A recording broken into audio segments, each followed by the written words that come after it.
Let's look at your story just for a second. As I said, change your story, change your life. What has been the old story of your life? If there's been a limiting story at all, especially, I'm sure your life is great in so many ways, but the areas that are not going well, what's been the story that you've had? Like, my story has been, I've gone through so much challenge, life has hit me so hard, and, I'm doing okay, but I'm not doing great. Maybe that was your old story. What was your old story? How would you describe it? Close your eyes, stay standing. With your eyes closed, just think, my old story was what? It was a story. Was it a romance? Was it a drama? Was it a comedy? Was it an epic? Was it pain? Was it a story about challenge or failure or limitation or opportunity? What were the feelings that were predominantly in the old story of your life?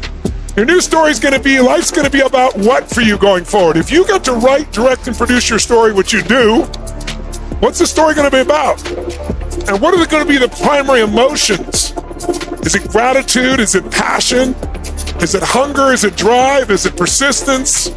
Is it determination? Is it faith? Is it courage? What are 2 or 3 emotions that if you made them dominant in your life every day, they would change the story of your life? If you woke up every day and you did something bold, something difficult, you were courageous, or you were playful, or you were more grateful every single day, or more loving, or even more caring. What emotions will be in your new story that'll drive it? And what role will you play? Instead of the pawn, what will you be? Martin Luther King did not know how to change America, but he knew what needed to be done and why. And when he gave his speech, I Have a Dream, he didn't know how to make it happen. But he was able to inspire people and put them in a different state, and our country changed. Our country still needs to keep changing. But, a couple decades later, an African-American, President Obama, became president for 8 straight years, voted by mostly white people. There's more white people there than there was anybody else in the culture at that time. So think about it. The world can change. Or President Kennedy, when he said, we're going to put a man on the moon in this decade and bring him back to the earth safely, the people in NASA were like, he's insane. We don't have the reason. We don't know how to do that. He goes, I don't care you know how. This is what we're going to do, and this is why we're going to do it. If you get a strong enough what you want and why you want it, you can figure out how. And then we're going to look at what do you need to do to go from where you are to where you want to be. What's gotten in the way? What gets in the way in anybody's progress? Whether you're doing well and you want to go to the next level, or whether you're having a challenging time you need to turn around with.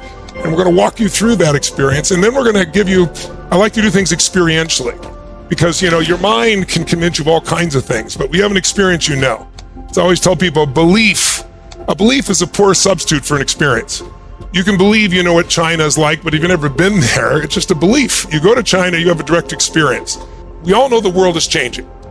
If you read some of the studies that are done, at Cambridge and some of the major universities right now, they're all talking about between AI, nanotechnology, and robotics, we're going to be in a very different world very quickly. Not like 20 years from now, like in the next 3 to 8 years, there's going to be giant transformations.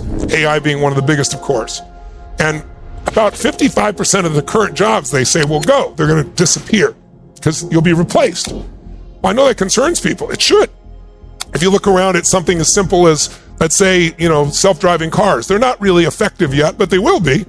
I don't know, is it going to be 3 years, 5 years? But when they do, there's 8 million Uber drivers, truck drivers, taxi drivers. And what are they going to do?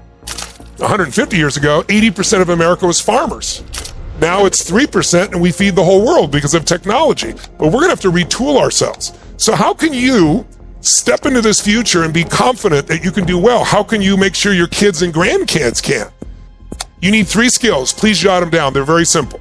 The first skill that will change your life is when you get good at pattern recognition. Now, when you can recognize a pattern, it takes away your fear because it's no longer chaos. Like, oh my God, I don't know what to do. This has never happened before. What's happening politically? What's happening with wars around the country? What's around the world? What's happening with inflation has happened multiple times about on every 80-year cycle. And so this is not new. And when you recognize a pattern, you're not fearful anymore. You can actually start to be in control if you master the second skill, which is pattern utilization. See, if you look at anyone, think of someone you think is masterful. It could be a comedian, it could be an actor or an actress, it could be a great athlete, it could be, somebody amazing at running businesses, it could be somebody who's a great financial trader. If you know anyone who's really great at anything, they have these two skills for sure. They know how to recognize patterns in the financial markets or in a business. They know how to recognize what movements will affect you most if they're a dancer, or what sounds will touch you deepest if they're a great singer. But they not only recognize it, but they learn to use those patterns to get the results that they really want. And if you work at this, you can get to a third skill, and that's the ultimate skill, and that's where you actually have pattern creation. That's when you start to become masterful at something. It's kind of like if my daughter, I'm watching her learn to play the piano, and how does she learn to play the piano? You first learn someone else's patterns, someone else's music, and you practice it. And you learn to recognize what things do, and you learn how to do it and use it and get the result. But after she's played enough at some stage, she will start to create her own patterns, her own songs, right? And that's pretty much what's happened in my life. I've studied all these books and patterns, all these different ways of creating change. And then gradually, as the decades went by, I started to create my own as well. I'll give you an example. During COVID, there was a common pattern. It's the pattern that people go through when they go through a big loss. But when people go through grief or loss, they go through stages. The first thing that happens when you have that major loss, you go through shock, right? It's like, it can't be, shock and denial. It's like, I'm confused. I mean, it couldn't be. They're not dead. This couldn't have happened. How could they have fired me? How could they? And that is, after the denial shows up, then people tend to get angry, or at least frustrated or irritated or maybe anxious. But I can't believe this is not right. This shouldn't have happened, right? But if you keep growing, you go to the third stage. This is just another example of a pattern. Okay, out of the anger, go to the third stage and you start to find, okay, now people get sad. They're tired of being angry. So they go through sadness, they go through loss. Some people go into depression. And by the way, if you don't know where you're going, if you don't know the pathway out, you can get stuck in sadness. Some people are still depressed years later. What's the next step that people go through? You may have done this during COVID, bargaining. Like in your brain with God, like if you'll just do this, I'll do this. I'll promise if you get me through this, this will happen. It's kind of a negotiation stage with yourself or with God or with the world. And then finally, when most people get where they're okay, they go to acceptance. They start to say, well, it is what it is, and I just have to accept it. It's over. Now, I don't think that's the final step. That's the final step for most people. But I will tell you, the step that'll change your life if you're going through grief is at a sixth step. And that sixth step is for you to create something new. If there's one thing I can tell you beyond a shadow of a doubt that we all know is everything in life changes and everything ends. That can sound depressing. Our lives end, everything ends, but when something ends, something new begins if you look for it, if you create it. So what we want to do here is see if we can't retool ourselves for this environment. When I say retool ourselves, what I really mean by that is if you've ever seen a race like the Le Mans race, a 24-hour race, or they have some desert races in the Sahara Desert.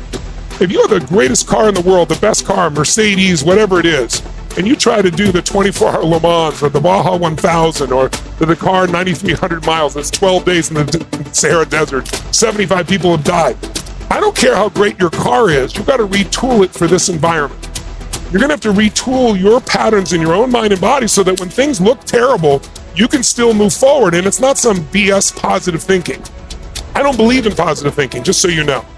I believe in energy. People see me and on stage, there's 20,000 people in a stadium, they're jumping, they think, oh, it's rah-rah positive thinking. I've never been into it. Think of it as there's two worlds you got to master. The external world and the internal world. The external world you can't control, but you can influence. But the internal world, you can have absolute control of what you think, what you feel, and most importantly, what you do. And that's where the results of your life come from.